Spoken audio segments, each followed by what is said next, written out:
قبل اي حاجة حابب اقول لكم ان القناة دي حصل فيها مشكلة واشعارات الافلام الجديدة مش بتوصل لكم، عشان كده عملنا قناة جديدة لانج هتلاقي الرابط بتاعها في صندوق الوصف وكمان مثبت في اول تعليق. روح اشترك فيها بسرعة علشان هينزل عليها احدث الافلام، وصلي بينا على النبي عليه افضل الصلاة والسلام. ويلا بينا نبدأ. بتبدأ احداث الفيلم مع مجموعة من المجرمين اللي بيجبروا اهل قرية معينة بانهم يمضوا على بيع اراضيهم غصب عنهم، واللي من اهل القرية دي بيرفض انه يمضي، وده لان الاراضي دي ملكهم من سنين طويلة. بيعذبوه بيبهدلوه هو واهله، وفعلا بيخلوا كل اهل القرية يمضوا غصب عنهم وبيمتلكوا الاراضي بتاعتهم. وفي نفس الوقت بنيجي للعمدة اكا، واللي بتبقى واقفة بين الناس وفرحانة جدا بحبهم ليها، وبتتعامل اكا معاهم بعطف كبير، علشان كده الكل بيحبها وبيعاملها كويس. وبنرجع تاني بقى لاهل القرية اللي بيستلموا الفلوس بتاعة الارض من المجرمين، لكن ما بتبقاش عاجباهم، وده لان الارض تمنها مبلغ كبير جدا بالمقارنة باللي هما بياخدوه. بس المجرمين مش بيعجبهم الكلام طبعا، واي حد بيفكر يعترض بيضربوه بشكل قاسي جدا وبدون اي رحمة. وبنت صغيرة بتشوف جدها وهو بيتهان قدامها وبتسأله لو كانت الشرطة هتنتقم منهم، فبيعرفها جدها ان اللي زي دول الشرطة ما بتقدرش عليهم، والوحيد اللي هيحاسبهم هو ربنا. بعدها بنيجي لشخص اسمه انول، واللي بيكون شغال كومبارس في الافلام، وبيبقى انول واقف وبيتفرج على مشهد بيتم تصويره وبيتضايق جدا، وده لانه بيتخيل نفسه بيمثل المشهد احسن من البطل بكتير، لكن ملوش حظ لحد دلوقتي. وبيروح انول يقعد مع المخرج بتاع الفيلم علشان ياكل، وبيقوم يمثل قدامه مشهد، فبيعجب بيه المخرج جدا وبالاداء بتاعه، وبيوعده ان الفيلم اللي هيعمله بعد كده هيخليه يمثل معاه دور الشرير. وبنيجي بعدها لبنت جميلة اسمها دارشي، واللي بتكون ساكنة في فندق قديم كده، وبتسمع صوت عالي جاي من تحت، فبتجري بسرعة علشان تفهم ايه اللي بيحصل. وبتلاقي رجال العصابات واقفين بيعملوا مشكلة مع صاحب الفندق علشان يسيب الفندق بتاعه غصب عنه، لكن صاحب الفندق بيرفض وبيقول لهم انه مش هيمشي من المكان ابدا. وبنفهم ان العصابة دي تبقى تبع اكا وبيهددوه بالقتل. في نفس الوقت بيدخل انول وبيضرب الرجالة دي بقوة، والكل بيبقى مبهور جدا بيه، وبيبان ان دارشي معجبة بيه ومش بتقدر تنزل عينيها من عليه. والمخرج هان بيعجبه اللي انول عجبه جدا وبيتكلم وكأنه فيلم سينمائي، فبيتعصب رجالة اكا وبيرفعوا عليه السلاح علشان يسكت،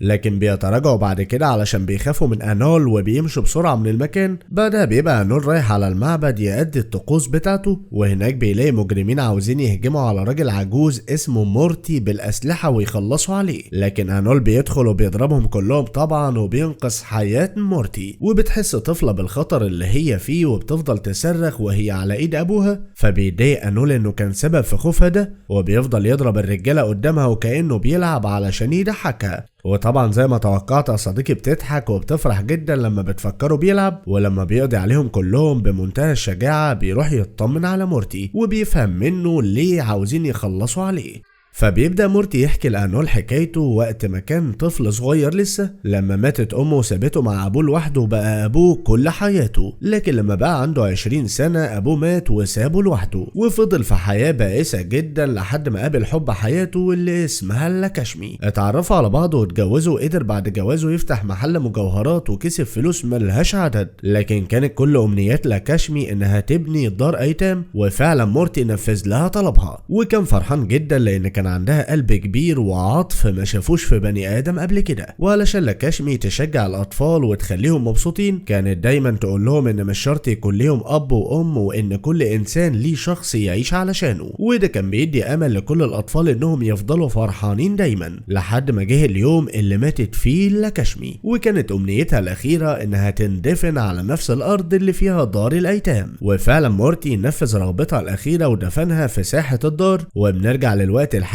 وبيبقى انول مش فاهم ايه دخل كل اللي هو فيه بقصة موته. فبيعرفوا مورتي ان ابنه الوحيد شيما ظهر، واكا طلبت منه تشوفه علشان عاوزة تشتري منه الارض اللي عليها دار الايتام. فبيعرفها شيما انه عارف ان هي عايزاها ليه، وده لانها هتهد الدار وهتعمل مباني جديدة وسعرها هيكون غالي. فبتوافق اكا انها تدفع له المبلغ اللي هيطلبه مقابل انه يسلمها الارض، لكن شيما بيرفض وبيقول لها انه مش هياخد منها فلوس، بس مقابل الخدمة دي هي هتخليه وزير جزير اسكان. فبتوافق اكا على الاتفاق اللي بينهم وبتروح معاه علشان تشوف الارض، وهناك بتقدم هدايا لكل الاطفال اللي في الدار وبتمشي. ولما مورتي بيسمع بالاتفاق اللي بين ابنه واكا بيرفض انه يبيع لانه مش حابب يضحي بروح لاكاشمي اللي لسه موجوده في المكان بعد موتها. كمان مش عاوز يشرد كل الاطفال الموجودين حاليا تحت رعايته، فبيتضايق شيما جدا لانها فرصه بالنسبه له مش هتتعوض، وبيهدد ابوه انه لو ما وافقش هو مش هيسكت. وبيتصدم انول لما بيعرف ان ابن مورتي هو اللي عاوز يخلص عليه بالشكل ده. وبيعرف مورتي ان طول ما هو مختفي شيما مش هيقدر يعمل حاجه في دار الايتام والاطفال هيفضلوا في امان. علشان كده انول بيعرض على مورتي انه يروح معاه على المكان اللي عايش فيه ويفضل هناك لفتره، وبكده الاطفال هتفضل في امان لحد ما صفقه شيما تبوظ. فبيرفض مورتي في الاول لانه مش حابب يبقى حمل عليه، لكن انول بيعرفه انه هيرحب بيه جدا ومش هيبقى متضايق. فبيوافق مورتي وبيروح معاه هو واصحابه. في نفس الوقت بتكون اكا في اجتماع كبير والكل بيسالها عن الارض اللي المفروض تخلصها، فبتعرفهم ان الاسبوع الجاي كله هيخلص وهينهوا الاجتماع. وبتتصل على شيما علشان تعرف منه عمل ايه، لكن بيرفض يرد عليها، وده لان كل حاجه باسم ابوه وابوه اختفى وهو ما يعرفش مكانه. فبتروح له اكا على بيته وبتبقى متعصبه منه جدا وبتفهم منه اللي حصل، فبتتضايق لان شيما فشل في الموضوع وبتقرر انها تساعده. وبتاخد صوره مورتي وبتأمر كل رجالتها انهم يطبعوا الصوره ويسالوا عليه في كل مكان وفي كل بيت لحد ما يلاقوه. وفعلا بيبداوا في تنفيذ كلامها والصوره بتاعته بتنطبع لاكتر من نسخه وبتتوزع في كل مكان. مش بس كده، ده كمان رجالتها بيسالوا الشخص في كل الاماكن اللي بيروحوا عليها. وبنيجي لانول اللي اصحابه بيتكلموا معاه علشان يسيب مورتي ويطلع نفسه بره الموضوع، لكن انول بيرفض وبيقول له ان هو اتربى يتيم ولو كان لقى شخص زي مورتي يهتم بيه كان وضعه هيبقى احسن من دلوقتي. وبيعرف ان هو بيعمل كده علشان الاطفال ما تتشردش في الشوارع. وبنعرف ان انول قعد مورتي مع هان في نفس الغرفه، لكن هان مش بيبقى مبسوط نهائي وبيخلي مورتي يشتغل كل شغل البيت ويعتبر بقى خدام عنده. وبالليل بيرجع انول واصحابه على البيت وبيروح واحد من رجاله اكا وبيعرض عليهم شغل، وهو انهم يحرسوا المؤتمر اللي هي هتكون فيه بكره وهياخدوا مبلغ كويس. لكن انول بيرفض العرض، وده لانه مش بيحب اكا من بعد اللي سمعوا عنها. وبيتجمعوا كلهم في ساحه المكان اللي عايشين فيه ومورتي معاهم، وكل واحد منهم بيحكي موقف حصل معاه، لحد ما واحد منهم بيحكي قصه عن بنت كان معجب بيها لكن ما قدرش يشوفها مره تانية، وعلى الرغم من انه كان محضر قصيده كويسه علشان يسمعها لها. فبيعرفوا مورتي ان المهم في الموضوع القصيده اللي قدر يجمعها في عقله. وبيفهموا من كلام مورتي انه فاهم جدا في امور الحب وعارف بنات كتير جدا. وتاني يوم بيروح انول يتكلم مع هان علشان يخليه يوقف اللي بيعمله مع مورتي، وبيقول له ان مورتي شخص غني جدا وبيملك ثروه كبيره، ولو قدر ياخد باله منه هياخدوا منه كل الفلوس دي. فبيتغرى هان في الكلام وبيقرر انه يكسب مورتي علشان ياخد كل الفلوس لنفسه. وقتها بيكون رجاله اكا قلبين الدنيا حرفيا على مورتي وبيدوروا في كل حته، لكن محدش منهم بيلاقي حاجه. وبيلاحظ مورتي ان صديق انول بيحاول يعاكس اي واحده وهي ماشيه لكن مش بيعرف، فبيقول له مورتي على طريقه كويسه جدا وفعلا بتنجح، وبيشكر مورتي جدا على المساعده. في نفس الوقت بتخرج دارشي وبتبص على انول وبنفهم ان هما الاتنين معجبين ببعض، لكن مورتي مش بيسكت وبيعمل مشكله كبيره وبيفضل يزعق، وبيطلب من دارشي انها تعترف قدام الكل انها كانت بتبص على انول. فبتتضايق دارشي جدا من الموقف، لكن علشان تخلص منه بتقول فعلا انها كانت بتبص عليه. ولما بيمشي مع انول بيستغرب هو ليه عمل كده وان اللي عمله كان غلط. وبيرجع انول تاني لدارشي علشان يعتذر لها عن اللي مورتي عمله معاها، فبتعرفه انه راجل كبير وهي مش متضايقه ولا حاجه.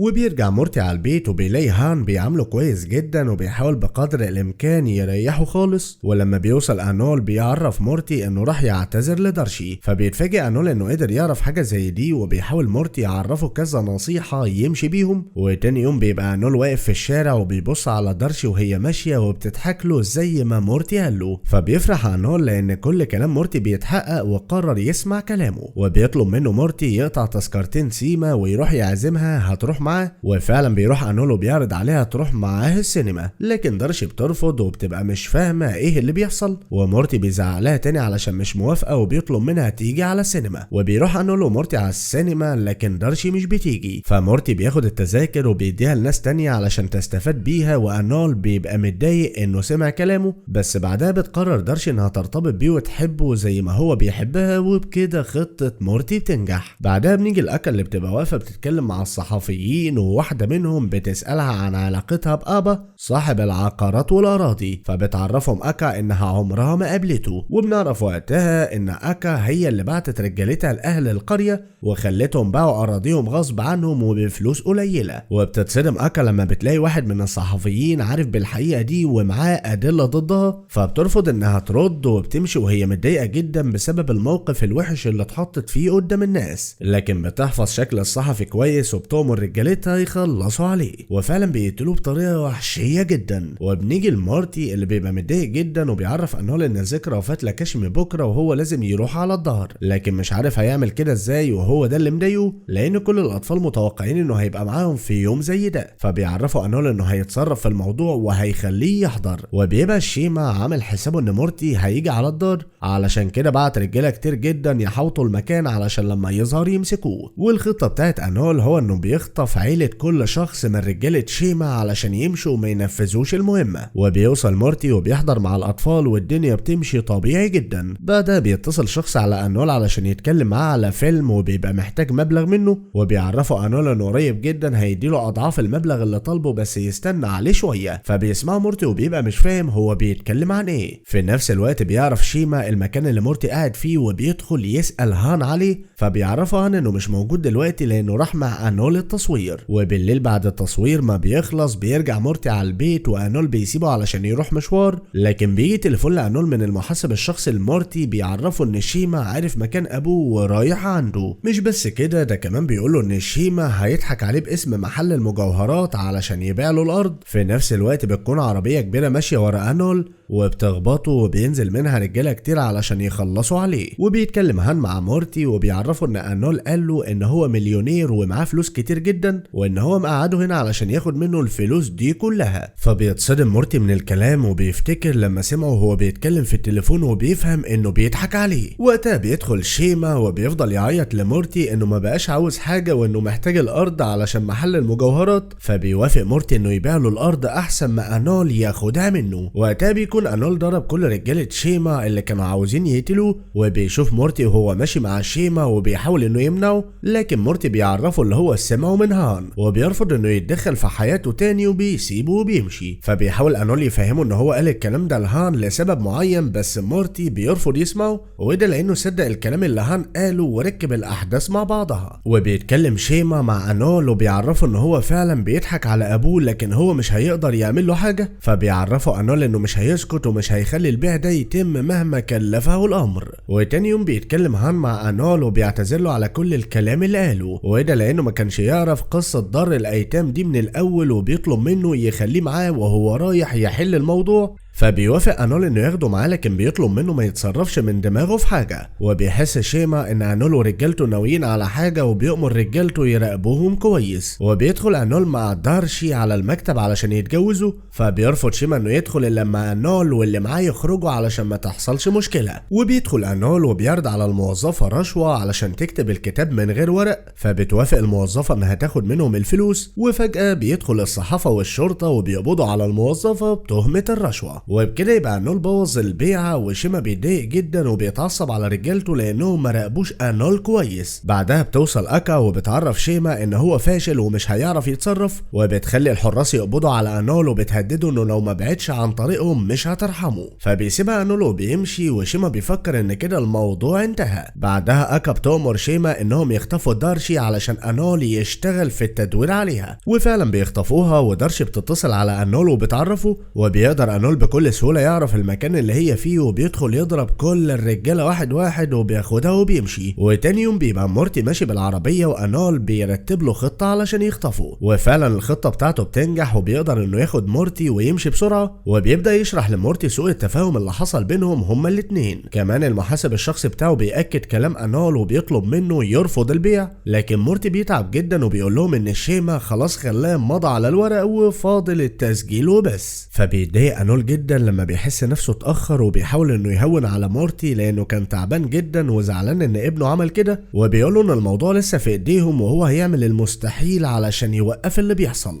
في نفس الوقت بيجي 2 من رجالة انول وبيعرفوا ان اكا ورجالتها طلعوا امر بهدم دار الايتام وحاليا التنفيذ في المكان، فبيروحوا كلهم على هناك علشان يلحقوا الاطفال، وبيلاقوا المكان كله متدمر حرفيا. فبينهار مورتي لما بيشوف قبر لاكاشمي بيتهد قدام عينه وهو مش عارف يعمل حاجة، وبتدخل طفلة على الدار بسرعة وبتاخد صورة لاكاشمي منها وبتخرج فورا، لكن بتقع وهي بتجري وانول بيروح ينقذها وبياخد كل الاطفال عنده في البيت. بعدها بيعرف مورتي ان شيما اتسجن وبيروح علشان يشوفه، وبيلاقي شيما ندمان على كل اللي عمله وبيطلب من مورتي يسامحه. وبنعرف ان اكا كانت بتضحك عليه لحد ما تاخد منه الارض ورفضت انها تخليه وزير اسكان زي ما وعدته. مش بس كده، ده كمان اتهمته بالتعدي ودخلته سجن، وشيما بيترجى ابوه انه يقف جنبه ويضمنه علشان يخرج من هنا، وانول بيقف جنب رجاله شيما وبيشغلهم علشان يبعدوا عن اللي بيعملوه. بعدها بيروح انول يقف بين الناس اللي بتشجع اكا وبيطلب انه يتكلم معاها، وبنعرف وقتها ان اكا كانت زمان فتاة ليل وكان ليها اسم تاني خالص، وقتها اتعلقت بمستشار سياسي كانت على علاقه بيه ومن خلاله قدرت ترتبط بوزاره الاسكان. بعدها ضغطت عليه شويه علشان يعمل حزب خاص بيه وهي اللي بقت مسؤوله عنه بعد كده، وبيعرفها انول ان بسببها اطفال كتير اتشردت، وبيهدد اكا في اللي بيعمله، وبيقول لها ان يوم من الايام هتترمي في نفس الشارع اللي رمت الاطفال فيه دول. بعدها بيروح انول لشخص من رجاله اكا وبيهدده علشان يحكي له على كل حاجه، فبيعرفوا الراجل ده ان هو ملوش علاقه بحاجه وان كل اللي حصل كان من تنفيذ وتخطيط اكا، لكن ابا هو اللي ليه كل السلطه التنفيذيه، ولو حد قدر يواجه ابا الارض هترجع لهم من تاني. وبيبدا الراجل ده يقول له شويه معلومات عن ابا وانه بيقدر يخلي اي حد تحت سيطرته، وبيهتم بتجاره الاراضي ونقل الاموال للمصارف السويسريه. مش بس كده، ده كمان هو اللي بينفق على الحملات الانتخابيه لاكا، واي شخص بيتخلص منه بيرميه في البحر،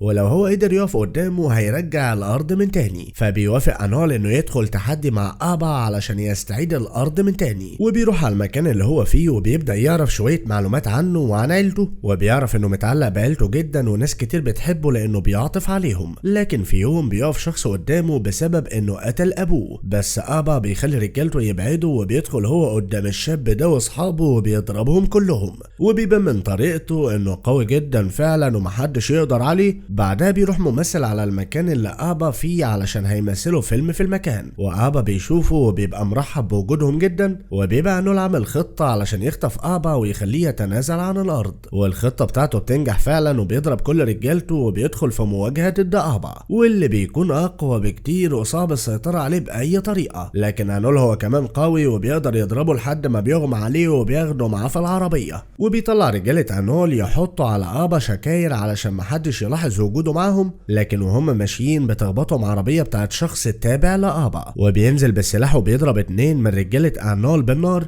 فبيخاف انول عليهم جدا وبيفضل يضرب في الشخص ده لحد ما بيصفيه، وبياخد رجالته بسرعه علشان يسعفهم قبل ما يموتوا. بعدها بيسلموا ابا للشرطه علشان يعترف بكل حاجه عنده ويودي اكا في داهيه، وبيمسكوا كل رجالة اكا اللي ممكن يدخلوا وبيحبسوهم في شاحنة مع بعض، وبيتم التحقيق مع ابا علشان يعترف باي حاجة لكن بيرفض يتكلم، وبنعرف وقتها انه مش تحقيق وانه ممثل انول اللي جايبه. بعدها بيحاولوا معاه بطريقة تانية وبيجيبوا اكتر من شخص علشان يحاول يتكلم معاه، لكن ابا بيبقى معاند جدا وبيفضل ينكر لحد ما بيبلغوا الشرطة فعلا عنه، وبيروحوا يحققوا معاه وبيضربوه علشان يعترف، وساعتها بيعترف ان في بينه وبين اكا مشاريع. مش بس كده، ده كمان بيعترف ان اكا هي اللي قتلت الصحفي، وبيتصدم ابو الصحفي لما بيسمع الخبر وبيتعصب جدا وبيبقى عاوز ينتقم، لكن اكا بترفض كلامه وبتقول ان ملهاش علاقه بيه، وبتبعت ناس لابا على السجن وبتأمره يقتل نفسه والا هتقتل عيلته، وبيفضل ابا يعيط انه وثق فيها وصدقها وبيقرر يقتل نفسه علشان ينقذ عيلته فعلا. بعدها بيتم الحكم في المحكمه باسترجاع الارض تاني لمورتي، والكل بيفرح جدا، وبتتضايق اكا لانها خسرت قدامهم، وبتتفق مع رجالتها انهم يخلصوا على انول لانه السبب في كل اللي حصل، لكن ابو الصحفي بيظهر وبيهجم على اكا وبيموتها، ولما الشرطه بتحاول تدخل انول بيمنعهم لحد ما بتقع على الارض، وبتبص لانول نظرة هزيمه وبتفتكر كلمته لما قال لها انها في يوم من الايام هتترمي على نفس الارض.